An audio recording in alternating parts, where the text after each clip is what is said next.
ខ្ញុំមនីហើយខ្ញុំជាស្ថាបនិកនៃហាងកាហ្វេ White Rock នេះនៅទីតាំង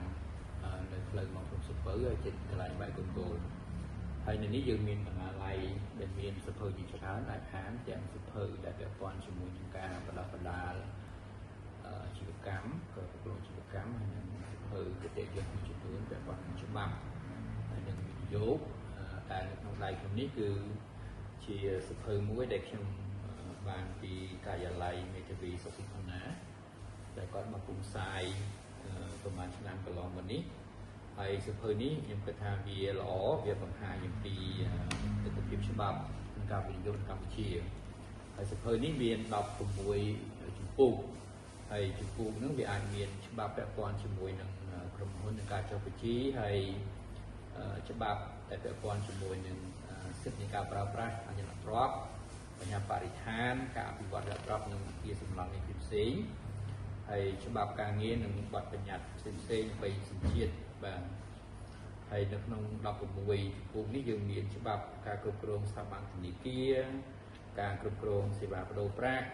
ស្តីពីច្បាប់ពន្ធដារហើយច្បាប់គៀកូនៃហិរញ្ញវត្ថុក្នុងស្រុក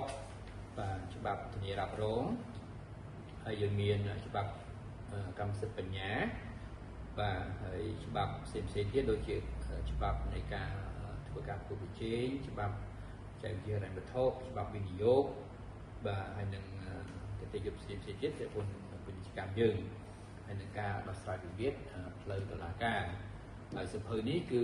អ្នកនរនេះអាចមកនៅក្នុងបាយកាហ្វេ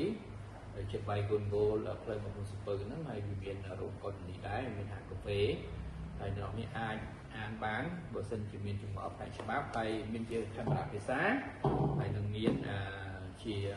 ភាសាអង់គ្លេសបាទនេះគឺជាសភៅដែលយើងហើយយើងមានសភៅផ្សេងទៀតដែលពាក់ព័ន្ធនឹងការអភិវឌ្ឍតខ្លួនបាទច្រើនដែលគ្រូស្រីអាចមកអានបានបាទយើងមានជាខេមរៈភាសាជាភាសាអង់គ្លេស